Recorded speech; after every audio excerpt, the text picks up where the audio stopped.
Terang pengenjali umat, Om Swastiastu. Halo teman-teman semua, apa kabar? Jadi semoga sehat selalu ya. Jadi pada kesempatan kali ini kita akan melakukan diskusi tentang Dharma Gita. Nah, jadi pada kesempatan kali ini kita sudah bersama dengan salah satu narasumber kita. Jadi beliau bernama Bapak Inyoman Sudayo SPD. Nah, jadi beliau ini merupakan salah satu praktisi Dharma Gita di Desa Goblek, dan juga saat ini beliau menjabat sebagai kepala sekolah di SD Negeri 2 Munduk. Apa kabar Pak sebelumnya Pak? Baik. Ya, jadi kita diskusinya santai saja Pak. Jadi biasa aja gitu. Mungkin sebelumnya kita perkenalan diri dulu Pak. Mulai dari saya sendiri. Perkenalkan Pak, nama saya Iko Mangrumi Agustina. Terus juga ada rekan saya Gusti Ayufani Mahayanti. Terus juga di sebelah kanan Bapak ada Niko Mangnita Widyastini, dan terakhir yang baju merah itu ada Niputu Nandaya Tinggi Pak. Ya, jadi sebelumnya tujuan kita di sini tuh memang melakukan diskusi Pak mengenai Dharma Gita.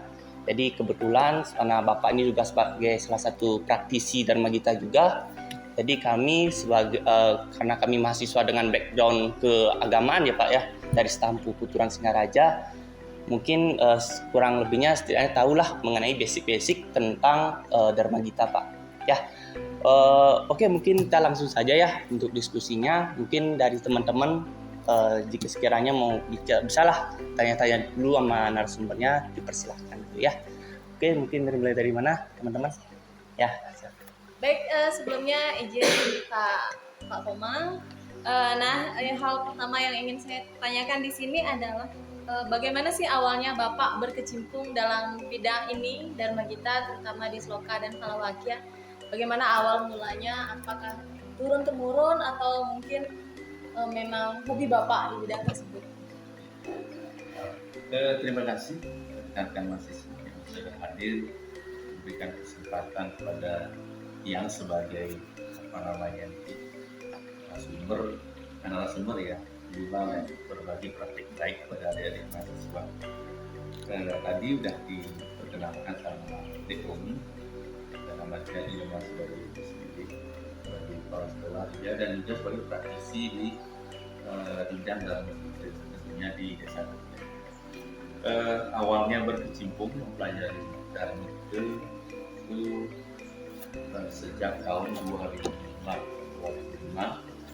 Di sana ada semacam perkumpulan kecil yang sering sekali membacakan nyanyian pemujaan ide sang yang dewasa yang berupa lantunan adat kidung, nyawa kidung, dan juga dengan Sekar Agung, Sekar Maji juga ada, Sekar Alit juga ada. Namun yang ditanyakan adalah Sekar Agung. Sekar Agung itu termasuk dalam kesusastraan Hindu kuno ya, Hindu kuno yang dibentuk dalam bentuk pelambang-pelambang. Ada pelambang Al-Hindu-Buwahe, ada pelambang dari Barata Yuda, ada diambil dari kalau Sloka dan Kalawakya diambil dari buku kajian kecil yaitu Sarasa Muscayo. Nanti mungkin Bapak akan perlihatkan dan memberikan beberapa contoh kalau wakilnya seperti apa, terus wakilnya seperti apa. Terus sehingga terbentuklah kelompok kecil di Desa Goblek tahun 2005, tepatnya 1 Januari 2005 terbentuknya Seke Santi, mungkin Bapak sebagai ketuanya dahulu. Namanya Seke Santi Tasmaya Ketiwinangun Desa Goblek. Juga awal mulanya berkecimpung dalam kegiatan Dharma.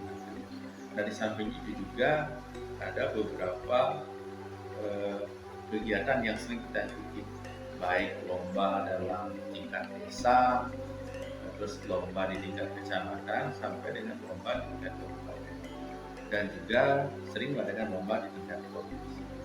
Namun setiap kali di provinsi belum kita dapatkan juara. Kalau di tingkat kecamatan, kabupaten sudah sering kita dapatkan. Nah, itu salah satu bukannya keturunan juga, tapi ini memang hobi dari kita dan juga dari seke-seke yang ada kita rangkum menjadikan sebuah seke santi yang kita namai dengan Tasmayu Keti. Mungkin itu deh yang bisa Bapak sampaikan, kurang lebihnya ya nanti disambung lagi. Oke, jadi emang cukup lama ya Pak ya sudah ya kerja berkecimpungnya ini emang sudah ada berapa tahun tadi Pak ya?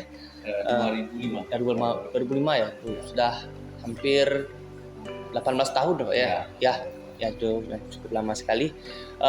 Oke, mungkin selanjutnya dari teman-teman yang lain juga boleh berkesempatan untuk bertanya langsung, kita diskusi biasa di sini ya, dipersilahkan. Izin Pak Komang. Ya, siap.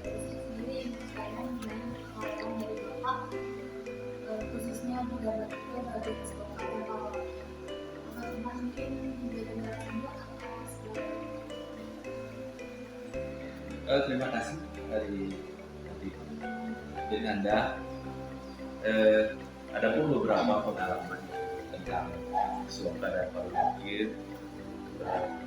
Ini gabungannya sih dalam apa namanya itu Sekar Agung ya, Sekar Agung. Sekar Agung terdiri dari irama, terus ada sloka, parokir yang itu termasuk Sekar Agung. Orang yang mempelajari adalah orang-orang yang sudah dewasa, jadi dari mahasiswa dan orang tua pun bisa mempelajari. Nah, adapun beberapa pengalamannya yaitu sebagai pembina Palawakil tingkat kecamatan ini sebenarnya. Dalam saat itu kita raih juara 1 untuk kategori Sloke dan Palawakil juara 1 tingkat Radio Exxon tahun 2007. Kita sudah mulai lihat dengan itu, dengan seke santinya ini, seke santi Tasmania Keti Binamun di tingkat kecamatan sebagai pembimbing, dan hasil kita mendapatkan juara 1. Terus di tingkat kabupaten sebagai pembina juga dan sebagai pendamping pembina sekaligus pengarah juga, kita ditugaskan dari kabupaten dikirim ke tingkat kabupaten, yaitu didikannya adalah anak bapak sendiri. Ini kadek Nia Ipana Ayu, dia mendapatkan juara 1 di tingkat kabupaten Slokanya, dan kalau wakilnya belum, baru di Sloka saja. Terus kalau wakilnya dia dapat juara 2, dan di tingkat provinsi kita tidak dapat. Belum pengalamannya ada baru itu. Dan apakah pernah menjadi narasumber? Kalau narasumber sebagai yang pernah kita jalankan, pertama menjadi narasumber di kampus Unisa. Itu program pelatihan pesantren pada mahasiswa KMAD di kampus Unisa. Itu baru 2 kali kita diundang jadi narasumber. Nah, itu belum nyampe pada Sloka. Baru pertama adalah Sekar Alit dan Sekar Agung. Terus yang pertemuan yang kedua Sekar Agung. Itu pun Sekar Agung banyak sekali, ada 16 bidang lebih. Kalau itu kita babat satu persatu ya tahunan seperti Bapak sendiri. Nanti ke Sloka ini terakhir sebenarnya, Sloka dan Palawakil nanti ada pertemuan lagi 2 kali. Pertama terakhir ini akan diambil yaitu Sloka dan Palawakil. Nah, mungkin itu yang bisa Bapak sampaikan. Mungkin ada lagi pertanyaan dari adik. Oke, silakan ya. Sebelumnya Om Swastiastu Pak. Iya, Swastiastu. Sebelumnya yang Bapak terkait dengan dan khususnya di Malaysia itu, kemudian tadi saya ingat itu Bapak hobi.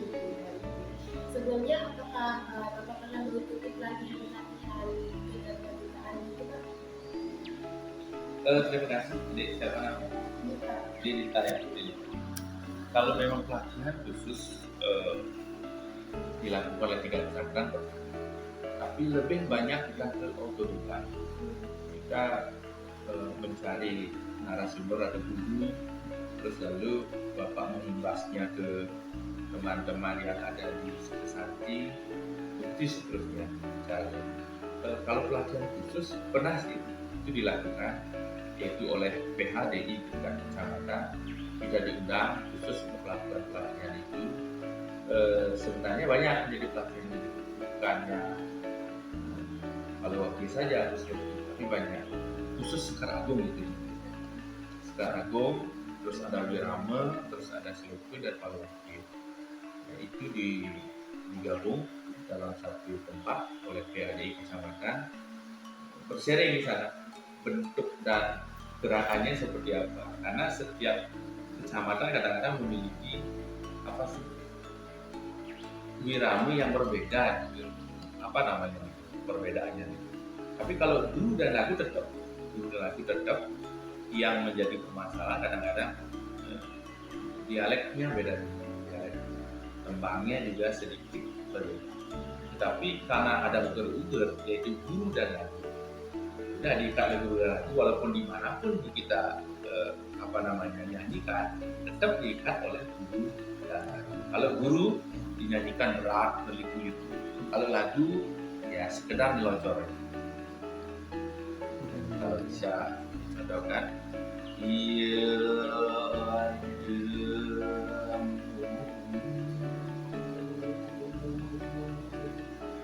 kalau lebih jelasnya lagi dalam Srisani, kelihatan itu adalah Srisani itu adalah bait sloka. Contohnya Om Bhurbuah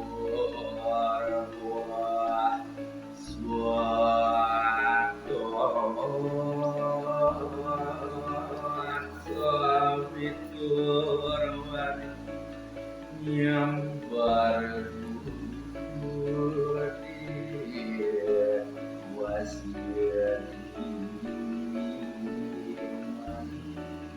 salah satunya seperti itu ya, seperti itu.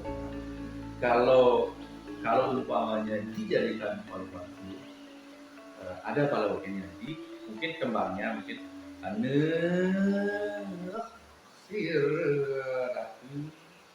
tegasnya ada seorang maharsi sakti ke dan nah itu kalau nanti akan dibuatkan contoh mungkin itu lebih jelas. Oke, mungkin itu yang bisa saya sampaikan. Mungkin dari teman yang lainnya ada yang bisa sampaikan. Ada lagi? Ada lagi sih. Oh ya, mungkin silahkan dulu. Yang lanjutkan Pak, yang terakhir ini mengenai kalau di zaman sekarang itu kan mungkin banyak kita lihat anak muda yang hobinya berbeda gitu. Seiring dengan perkembangan zaman, mungkin ketertarikan anak muda itu di lain hal. Gitu. Nah, kami ingin bertanya mungkin bagaimana sih pendapat Bapak mengenai hal tersebut gitu? Apakah ada pesan yang ingin Bapak sampaikan kepada anak muda zaman sekarang agar kesenian kita ini tidak punah gitu seiring dengan perkembangan zaman sekarang? Terima kasih, Devani. Pertanyaannya bagus sekali. Untuk pesan khusus disampaikan pada generasi sekarang. Karena di era digitalisasi banyak sekali kegemaran itu muncul, sehingga kadang-kadang terlupakan kegemaran yang lama. Beda sekali dengan terdahulu. Kalau terdahulu HP tidak ada, yang ada mungkin hanya radio kecil, sehingga hiburannya ke radio kecil dan belajar sastra. Kalau dulu, kalau sekarang banyak sekali kegemaran. Sampai-sampai sastra ini hampir ditinggal. Nah, Bapak juga sangat memberikan apresiasi lebih kepada adik-adik mahasiswa ini yang sudah mampu menggali apa sih sebenarnya yang ada dalam sloka, apa yang sebenarnya ada dalam Palawakil. Sebenarnya itu adalah nyanyian-nyanyian pujaan pada ide Sang Hyang Widi Wasa, salah satunya adalah sloka dan Palawakil. Bisa itu dilantunkan setiap ada upacara, baik upacara manusianya, upacara dewiannya, bisa dilantunkan sesuai dengan khasana bukunya. Kalau di Salesa Musaya itu banyak hal tentang kebajikan ada, tentang perempuan juga ada, tentang Trikayu Parisuda juga ada. Pilih yang mana tinggal kita sampaikan nanti di kupas habis. Nah, pesan khusus pada generasi sekarang ini agar mencintai dan mempelajari. Karena kalau bukan kita, siapa lagi? Jangan-jangan sampai nanti diambil oleh orang lain. Begitu Malaysia mengadakan Palu Wakil, baru kita kabur. Nah, jadinya kebakaran yang lebih baiknya sejak awal Bapak pesan pada adik-adik dulu. Adik-adiklah yang nanti akan menularkan kepada teman-teman generasi muda yang lain. Bagaimana seperti contohnya di KMHD ini, bagus perkumpulan KMHD ini, dia belajar sastra ini. Mungkin di kampus adik-adik sekalian juga lakukan hal itu. Kita kumpul-kumpul dengan orang Hindu semua, kita belajar persantian, kita pelajari Palu Wakil dan seluruh. Terima kasih, mungkin itu yang saya sampaikan. Oke, ya. Ada lagi semuanya? Oke. Terima kasih ya Pak ya untuk mungkin atas saran-sarannya untuk generasi muda saat ini yang memang mungkin kalau kita lihat memang cukup rendah ya, mungkin ya, bisa cukup rendah sekali memang. Tapi tidak menutup kemungkinan bakal ada banyak generasi muda yang akan mempelajari tentang Dharma Gita ini. Oke, mungkin tadi juga Bapak sempat bilang untuk melakukan praktik sedikit ya. Mungkin dari teman-teman juga penasaran bagaimana itu Palu Wakilnya, pembacaan Palu Wakil, slogannya seperti itu. Dan berhubung juga karena sekarang belum ada gini Pak ya, bukunya Pak ya. Ya, oke, mungkin kita bakal break dulu sebentar. Jadi kita bakal lanjutkan lagi sebentar. Oke, stay tune.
Seseorang yang gila akan harta, ia tidak akan memiliki ikatan.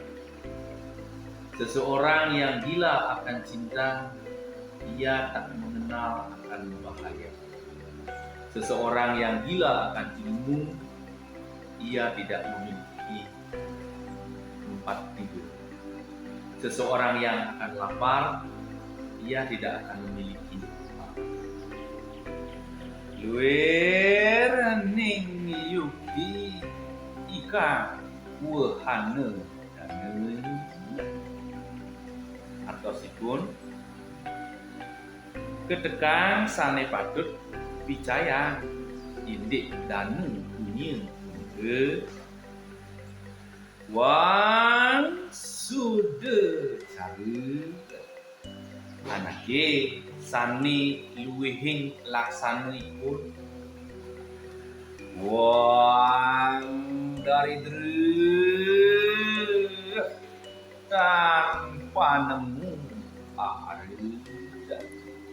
yang anake sani duna ada berana nenten ngajegang niku Wan Maharana Ageng Arab Kuneng anake sane sida ngerawang tur banget ngacepang kemaden tiga dana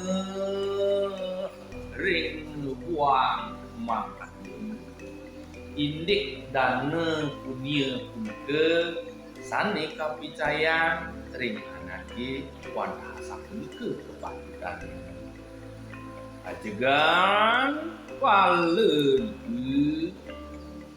membuat pisan pilihan